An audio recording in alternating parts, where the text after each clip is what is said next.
네, 윤석열 전 대통령에 대한 특검의 2차 소환 조사가 조금 전 마무리가 됐습니다. 관련된 내용 임주혜 변호사와 함께 짚어보겠습니다. 안녕하십니까? 네, 안녕하세요. 네, 저희가 앞서 속보로 전해드린 것처럼 윤 전 대통령의 2차 대면 조사가 마무리가 됐습니다. 1차 조사 때와는 다르게 심야 조사는 진행되지 않는다고요? 그렇습니다. 9시 이후에 조사를 이어가려고 한다면요, 동의가 있어야 됩니다. 동의를 얻어서 그 이후에 9시 이후까지도 조사가 진행될 수 있는 부분인데 아마도 특검 측과 윤석열 전 대통령 측이 심야 조사는 진행하지 않기로 합의를 이룬 것이 아닌가 싶습니다. 그렇기 때문에 이제 6시 30분경에 이 조사가 종료가 되었고 아직 이 고검 밖으로 나온 것은 아닙니다. 조서 열람 절차가 진행 중이다 이렇게 전해지고 있는데 조서 열람에 상당한 시간이 걸릴 것 같습니다. 기본적으로 오전부터 이제 하루 종일 조사가 진행되었고 지난번 1차 소환 조사에도 조서 열람에 3시간가량 투입될 만큼 굉장히 꼼꼼하게 조서를 확인하는 모습을 보여주기도 했거든요.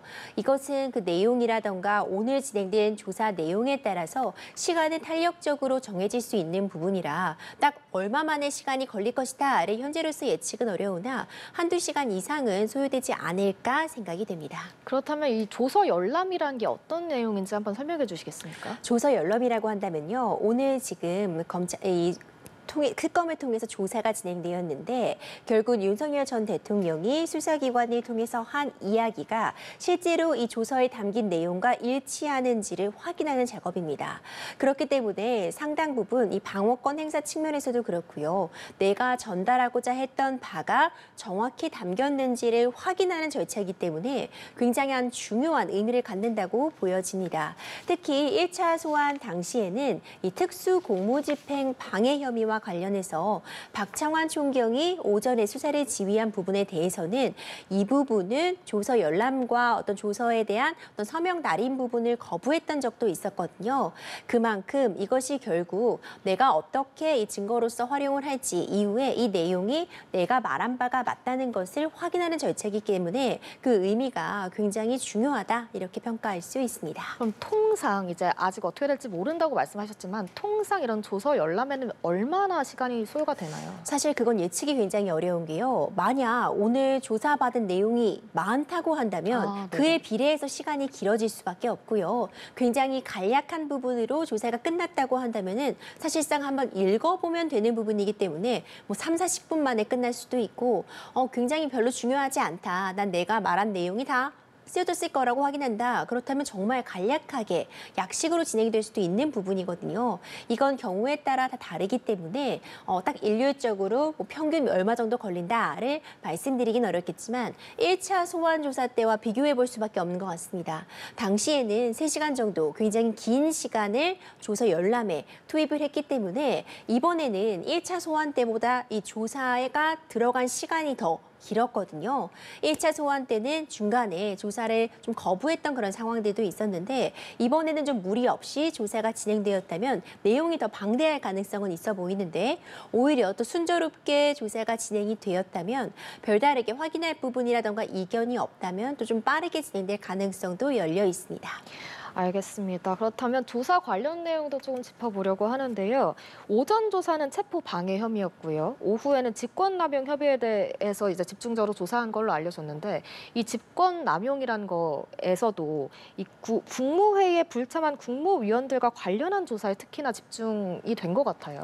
그렇죠. 특검 측에서는 이 내란죄 입증 과정에서 이 국무회의를 굉장히 주요하게 보고 있는 것 같습니다. 국무위원들이 실제로 이 비상계엄 선포 과정에서 심의를 위해서 참여를 했는데 이전에 진행되었던 탄핵 심판 같은 경우에는 그래서 그 국무회의가 제대로 거쳐졌느냐 거쳐지지 못했느냐에 집중을 했다면 지금 이 내란 특검 팀에서는 국무위원들의 심의 표결권이 침해되었는가 침해되지 않았는가 이 부분을 좀 수사력을 집중하고 있는 것으로 보입니다. 그러니까 결국 윤석열 전 대통령의 직권남용 혐의에 대해서 수사의 칼날을 겨누고 있는 상황인데 이 직권남용이라는 것을 입증하기 위해서 그렇다면 윤석열 전 대통령이 본인의 권한, 할 수 있는 일을 넘어서 남용을 해서 국무위원들에게 의무 없는 일을 하게 하거나 아니면 어떤 국무위원이 행사할 수 있는 권리를 방해할 경우에 이 직권남용죄가 적용이 가능하거든요.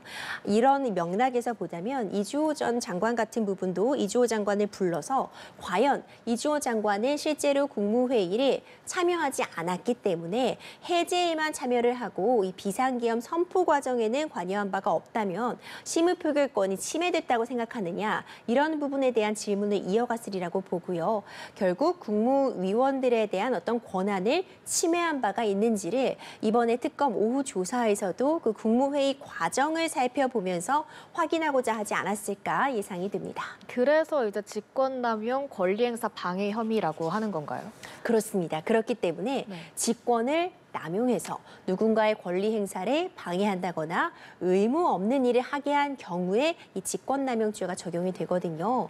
지금 이전에는 이제 직권남용 혐의와 관련해서 경찰이라던가 군 관계자들에게 권한 없이 어떤 비상계엄 선포 과정에서 국회의원 체포 지시 같은 부분에 수사력을 집중했다면 지금 내란 특검팀에서는 그런 직권남용뿐만 아니라 국무위원들에 대한 직권남용도 가능하다고 지금 법적으로 논거를 구성하고 있는 것으로 보입니다.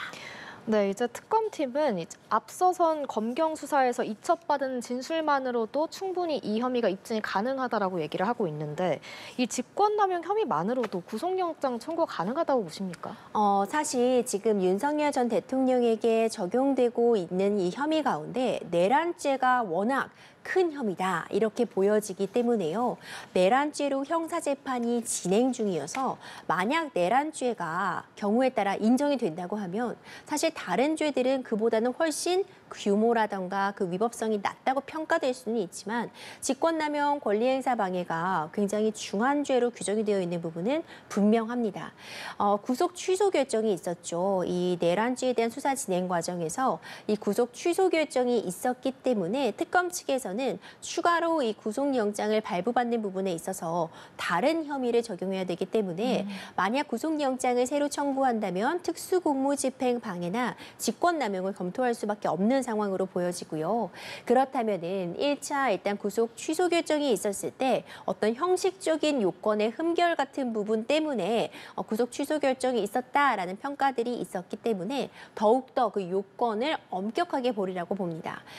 그래서 지금 이 직권남용 혐의에 대해서 관련자들에 대한 진술을 통해서 어느 정도 이제 지금 특검은 자신감을 갖고 있는 것처럼 보이는데 그럼에도 불구하고 또 영장 발부까지 나아가는 데 있어서는 조금 더 어떤 준비를 하고 최대한 만전을 기울인 다음에 청구하지 않을까 예측이 되고 있습니다.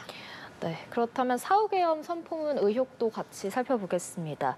이제 비상계엄 이틀 뒤죠. 12월 5일에 사후계엄 선포문을 작성하고 또 이거를 한덕수 전 총리와 김용현 전 장관 또 윤 전 대통령의 이제 서명을 받았다가 폐기했다는 건데 이 특검은 한 전 총리의 비상계엄 동조 혐의 적용 가능성도 검토하고 있는 걸로 전해지거든요. 그렇습니다. 이 특검 측에서는 한덕수 전 총리에 대해서도 굉장히 강도 높게 조사를 이어갔습니다. 지금 주요하게 바라보고 있는 지점이 이전의 탄핵 심판 과정에서는 한덕수 전 총리는 오히려 이 12.3 비상계엄 선포를 적극적으로 저지하려고 했다라는 부분에 조금 더 초점이 맞춰져 있었다면 네. 특검 측의 생각은 조금 다른 것 같습니다. 당일날 그 대통령실에 공개되어 있는 CCTV를 통해 확인이 되는 한덕수 총리의 동선이라던가 기타 다른 관련자들에 대한 진술들을 바라봤을 때 한덕수 총리 역시도 12.3 비상계엄 과정에서 깊숙이 어느 정도 관여한 바가 있다라는 지금 의혹을 집중적으로 확인하고 있는 것으로 보이고요. 지금 대표적으로 나오는 내용이 바로 사후 계엄 선포문의 작성 과정을 조사하고 있는 것입니다.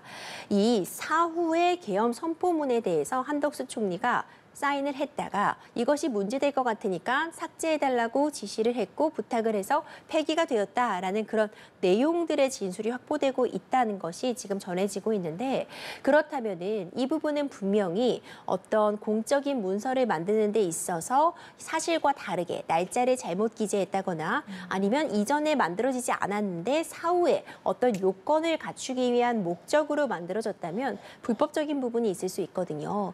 그렇기 때문에 특검에서는 한덕수 전 총리에게 이 부분, 특히 사후 어떤 이 계엄 선포문 작성 과정을 확인하고 있으리라고 봅니다. 네, 이뿐만 아니라 삼청동 안가회동의 참석자인 이 김주현 전 민정수석도 관여했을 거란 의혹이 나오고 있는데 이 연말 모임이라고 했던 안가회동의 실체가 밝혀질까요? 이 부분도 굉장히 중요한 쟁점입니다. 이 안가회동은요, 12.3 비상계엄 선포 다음 날 이루어졌습니다. 일단 통상적인 연말 모임이었다. 12월이 되니까 연말에 함께 친목을 위해 모인 자리였다고 하기에는 그 시점이 참으로 공교로운 부분이 있습니다. 네. 그 과정에서 이 12.3 비상계엄 선포를 어떻게 수습할지를 논의한 것이 아니냐라는 이야기들이 전해지고 있고, 대표적으로 이 김주현 전 민정수석 역시도 이 안가회동에 참여했기 때문에 당시에 어떤 이야기가 오갔는지를 확인하기 위해서 수사력을 집중하고 있는 것으로 보입니다. 특히 김주현 전 민정수석 같은 경우에는 본인 역시도 법조인 출신이고요. 특히 윤석열 전 대통령의 법률 참모, 법률 조력자로 또 알려져 있거든요. 그 과정에서 이 12.3 비상계엄 선포에 어느 정도 관여했는지 여부를 좀 집중적으로 확인하고 있는 것으로 보입니다. 네, 이제 앞서서 저희가 말씀드렸다시피 오전에는 윤 전 대통령 체포 저지 그리고 계엄에 동원된 군사령관들의 비화폰 삭제 지시 혐의에 대한 조사가 진행이 됐습니다. 이제 윤 전 대통령 측의 문제 제기에 이제 조사자를 변경을 했잖아요. 교체를 했지만 경찰에서 이미 많은 부분 조사가 이루어진 상태인데 전해지는 바로는 김성훈 전 차장이 진술을 좀 바꿨다 이런 얘기가 나오고 있거든요. 김성훈 전 차장의 입에 굉장히 관심이 집중이 되고 있습니다. 이전에도 여러 차례 조사가 진행이 됐던 적이 있었는데 그 과정에서 어떤 불법적인 방식을 동원한 체포 저지 명령을 받은 바가 없다고 진술한 것으로 전해지고 있었는데 몇 차례 소환 그리고 조사, 기소 이런 과정들이 이루어지면서 일부 진술이 조금 변하였다는 이야기가 전해지고 있습니다. 아직까지는 정확히 어떤 방식으로 변화가 있었는지까지가 확인되고 있지 않기 때문에 섣부른 추측은 어렵겠지만 경우에 따라서는 이것은 내 권한 범위의 일이 아니었다거나 지금 전 차장에 따라서 내가 직무에 따라 행한 일이지 내가 최종적으로 어떤 결정권자가 아니었다는 취지의 진술은 했을 가능성이 있어 보이고요. 만약 진술에 미묘한 변화가 있었다면은 오늘 윤석열 전 대통령에게 이 체포 저지 방해 혐의와 관련된 오전 조사에서 그 진술이 달라진 부분에 대해서 집중적으로 질의를 이어갔을 가능성이 매우 높아 보입니다. 사실 1차 소환 조사 때는요, 이 특수공무집행 방해 혐의, 이 체포 저지 혐의와 관련해서 박창완 총경이 이제 이 조사를 진행하다가 윤석열 전 대통령 측이 이 박창완 총경은 실제로 체포 집행 과정에 참여한 인원이라는 점을 근거로 해서 조사를 좀 거부했던 상황들이 발생을 했거든요. 이번에는 특검 측에서 조사자를 교체하고 박창완 총경은 옆에서 조력하는 역할을 하는 것으로 전해지고 있습니다. 김정국 조재천 부장검사가 이번에는 이 특수공무집행 방해와 관련된 이 지금 조사를 이끈 것으로 전해지고 있고요. 그렇다면은 아마도 오늘 대부분 이 부분에 대한 혐의는 조사를 마쳤기 때문에 머지않아 이 추가로 어떤 이 조사들의 내용이 전해지지 않을까 싶습니다. 네, 이 부분에 대해서 이제 부장검사 2명이 신문하고 있는데 이게 수사 효율성 차원이라고 했잖아요. 실제로 이게 정말 수사 효율성 차원인 건지 변호사님이 보시기에는 이 수사가 어떻게 이루어졌을 거라 보십니까? 일단 기본적으로 여러 가지 예상이 나왔었죠. 윤석열 전 대통령 측에서는 박창완 총경의 조사를 받을 수 없다고 주장을 해왔고 이제 체포 저지 과정에서 집행에 동원됐던 인원이라는 점, 그리고 특검에서 지금 수사가 진행돼야 되는데 경찰이 조사하는 게 바람직하지 못하라는 점을 계속해서 주장을 해와서 만약 특검 측에서 이 조사 담당자 교체를 단행하지 않는다면 조사가 굉장히 늘어진다거나 이번에 어떤 유의미한 조사가 이루어지지 못했을 가능성도 있었습니다. 하지만 특검 측은 이제 이 부분도 효율성을 고려한 차원 내지는 여러 가지 점들을 고려해서 조사자에 대한 교체가 있었기 때문에 오늘 이 부분에 대한 조사가 마무리될 수도 있어서 이제 이런 부분들은 현실적인 요건들을 좀 타협한 것이 아닌가 싶습니다. 네, 이제 내란 특검팀 외환 혐의에 대해서도 질문을 드릴 텐데 이미 군 관계자 상당수의 진술을 확보했다는 발표도 있고요. 이게 또 6월부터 작전을 알고 있었다, 방첩사가 이런 내용도 있었거든요. 이게 노상원 수첩에 담긴 내용도 이 외환 혐의의 증거로 사용될 수 있지 않을까요? 사실 노상원 전 사령관은 당시에는 민간인 신분이었습니다. 그럼에도 불구하고 비화폰을 지급받았고 굉장히 중요한 군사와 관련된 내용들의 회동에 참여했다는 그런 지금 의혹을 받고 있는 당사자잖아요. 근데 이 노상원 전 사령관의 그 수첩이 굉장히 중요한 의미를 갖는 것이 이 수첩에 그 북한의 무인기 공격 같은 부분들을 우리가 유도하는 그런 내용이 담겼다는 부분이 지금 쟁점이 되고 있습니다. 당연히 특검 입장에서는 지금 추가로 외환주에 대한 부분을 수사를 진행하고 있기 때문에 실제로 그런 무인기 공격을 우리가 시도해서 북한의 도발을 유도하려고 한 바가 있는지, 그것을 통해서 비상계엄을 정당화하고자 한 시도가 실제로 있었는지, 이런 부분들이 단순히 수첩에 기재된 내용만으로 바로 입증이 된다고 보기는 어려울 것 같고, 다른 관련자들에 대한 진술이라던가 구체적인 물증, 거기에 더해져서 노상원 전 사령관의 수첩의 내용과 일치할 때는 어떤 간접적인 증거로서 역할을 하리라고 보거든요.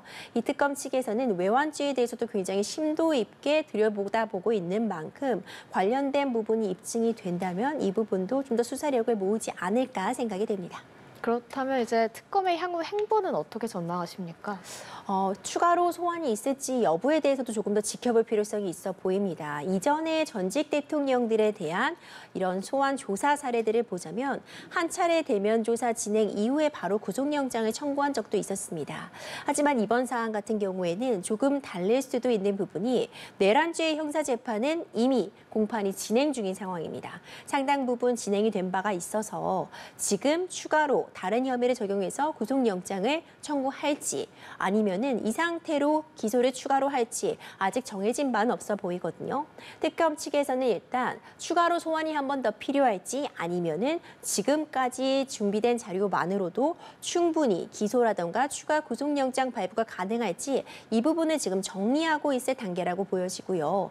다른 특검들도 지금 이제 본격적으로 수사가 개시되고 있지만 일단 내란 특검 같은 경우에는 이미 윤석열 전 대통령에 대한 대면 조사를 2번이나 시행함으로써 가장 좀 발빠른 행보를 보여지고 있다고 보이기 때문에 자료를 더 모을 것인가 아니면 여기서 대면 조사를 마치고 그 다음 단계로 넘어갈 것인가 그 부분을 우리가 좀 관심 있게 지켜볼 필요가 있어 보입니다. 네, 윤석열 전 대통령 2차 소환 조사 관련한 내용 오늘 임주혜 변호사와 함께 짚어봤습니다. 고맙습니다.